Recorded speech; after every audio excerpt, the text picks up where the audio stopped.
Judges, chapter 9. Abimelech, son of Jerubbaal, went to Shechem and spoke to his uncles and to his mother's whole clan, saying, "Please speak in the hearing of all the citizens of Shechem. Is it better for you that 70 men, all the sons of Jerubbaal, rule over you, or that one man rule over you?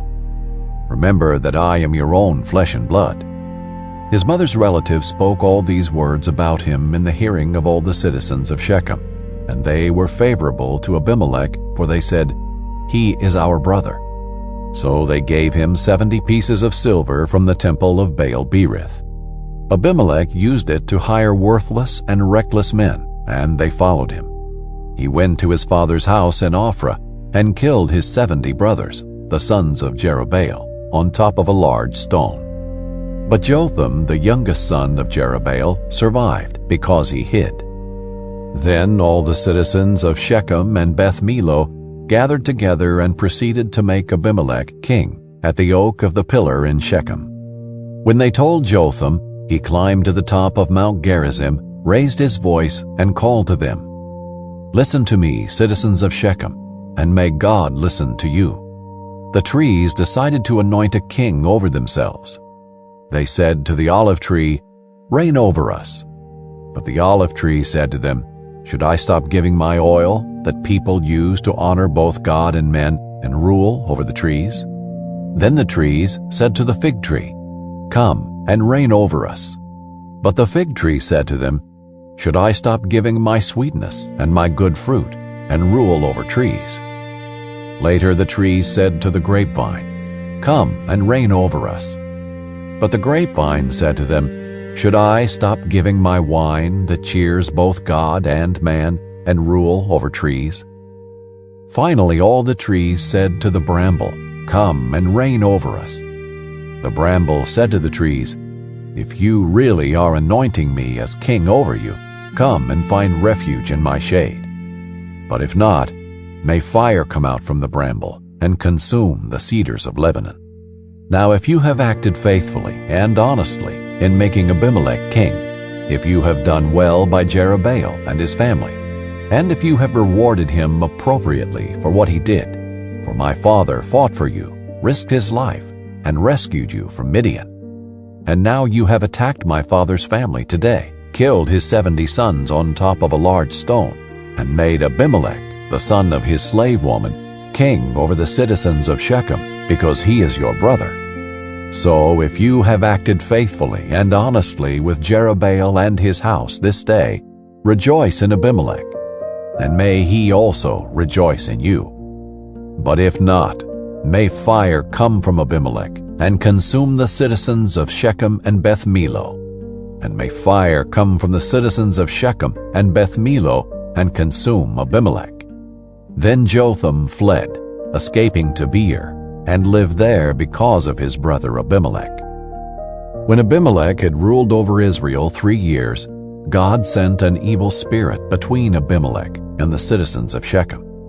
They treated Abimelech deceitfully, so that the crime against the 70 sons of Jerubbaal might come to justice, and their blood would be avenged on their brother Abimelech, who killed them, and on the citizens of Shechem, who had helped him kill his brothers. The citizens of Shechem rebelled against him by putting men in ambush on the tops of the mountains, and they robbed everyone who passed by them on the road. So this was reported to Abimelech. Gaal, son of Ebed, came with his brothers and crossed into Shechem, and the citizens of Shechem trusted him. So they went out to the countryside and harvested grapes from their vineyards. They trampled the grapes and held a celebration. Then they went to the house of their God, and as they ate and drank, they cursed Abimelech. Gaal, son of Ebed, said, "Who is Abimelech, and who is Shechem, that we should serve him? Isn't he the son of Jerubbaal, and isn't Zebul his officer? You are to serve the men of Hamor, the father of Shechem. Why should we serve Abimelech? If only these people were in my power, I would remove Abimelech." So he said to Abimelech, "Gather your army and come out." When Zebul, the ruler of the city, heard the words of Gaal, son of Ebed, he was angry.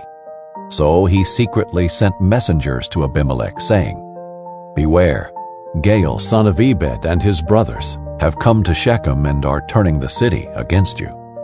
Now tonight, you and the troops with you, come and wait in ambush in the countryside.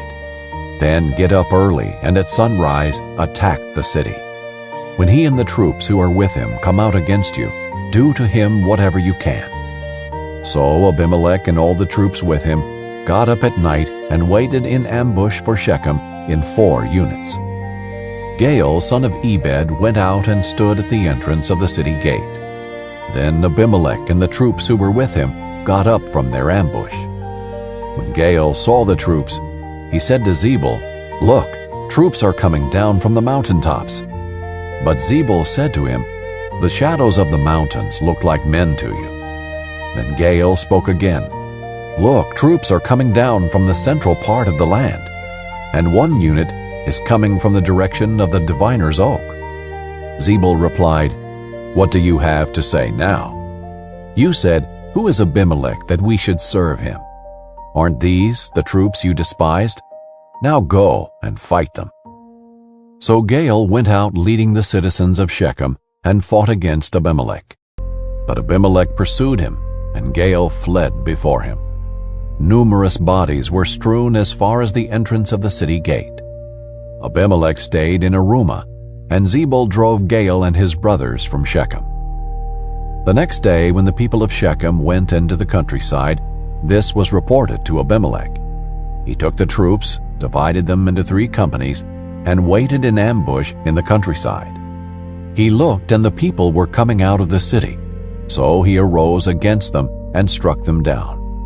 Then Abimelech and the units that were with him rushed forward and took their stand at the entrance of the city gate. The other 2 units rushed against all who were in the countryside and struck them down. So Abimelech fought against the city that entire day, captured it, and killed the people who were in it. Then he tore down the city and sowed it with salt. When all the citizens of the Tower of Shechem heard, they entered the inner chamber of the temple of El-Berith. Then it was reported to Abimelech that all the citizens of the Tower of Shechem had gathered. So Abimelech and all the troops who were with him went up to Mount Zalmon. Abimelech took his axe in his hand and cut a branch from the trees. He picked up the branch, put it on his shoulder, and said to the troops who were with him, "Hurry, and do what you have seen me do." Each of the troops also cut his own branch and followed Abimelech. They put the branches against the inner chamber and set it on fire. About 1,000 men and women died, including all the men of the Tower of Shechem. Abimelech went to Thebez, camped against it, and captured it. There was a strong tower inside the city, and all the men, women, and citizens of the city fled there.